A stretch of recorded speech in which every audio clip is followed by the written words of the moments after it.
এটা হচ্ছে রবীন্দ্রনাথের কুঠি বাড়ি। অনেক সুন্দর দেখতে। এটা কুষ্টিয়া। এই যে আমার সাথে আমাদের টিম লিডার, বিজ্ঞান মন্ত্রণালয়ের অতিরিক্ত সচিব নিয়াজি আহমেদ, আচ্ছা আমাদের স্যার ফরিদ আহমেদ।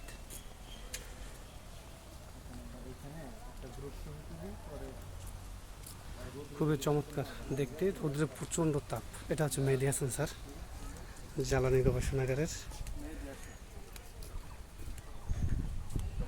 আসলে খুব চমৎকার, না আসলে বোঝা যায় না। আমরা ছবি তুলবো আরও অনেক।